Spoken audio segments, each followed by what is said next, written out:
তিনটি নাম, তিনটি ব্যক্তিত্ব, একটি জার্সি। Real Madrid. করিম Benzema, Gareth Bale, Cristiano Ronaldo.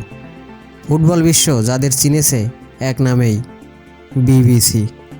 মাদ্রিদের আকাশে যখন আলো জ্বলে, সাদা জার্সির ইতিহাস যখন কথা বলে, তখন জন্ম নেয় এক অপ্রতিরোধ্য শক্তি।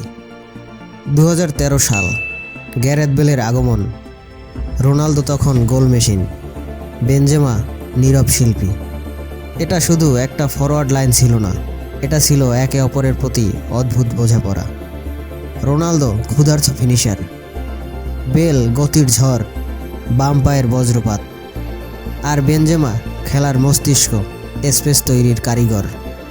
তারা শুধু গোল করেনি, তারা ম্যাচের ভাগ্য লিখেছে। 2014 সাল, লা ডেসিমা। 2016 ইউরোপ জয়। 2017 ব্যাক টু ব্যাক ইউরোপ জয়। 2018 ইতিহাসের থ্রি-পিট। ইউরোপের সবচেয়ে বড় রাতগুলোতে বিবিসি মানেই ছিল ভয়ঙ্কর। লিসবন 2014 মনে আছে সবার। বেলের হেডার, ম্যাচ ঘুরে গেল। রোনালদোর শেষ গোল, সিগনেচার মুহূর্ত। বেনজেমার লিঙ্ক আপ, প্রতিপক্ষ ছিন্ন ভিন্ন। এরপর কিয়েভ 2018, বেলের বাইসাইকেলিক কিক যেন সিনেমার দৃশ্য। রোনালদোর নেতৃত্ব, চ্যাম্পিয়নের আত্মবিশ্বাস। কিন্তু তাদের আসল শক্তি কী ছিল? ইগো নয়, ব্যক্তিগত রেকর্ড নয়, ছিল ত্যাগ। বেনজেমা জায়গা বানিয়েছেন রোনালদোর জন্য, আর রোনালদো বিশ্বাস করছেন বেলকে। বেল দৌড়েছেন শেষ মিনিট পর্যন্ত।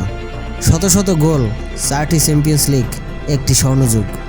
অনেকে সেরা ত্রয়ী নিয়ে তর্ক করে, কিন্তু ইতিহাস ট্রফি দিয়ে লেখা হয়, আর বিবিসি সেই ইতিহাসের নাম।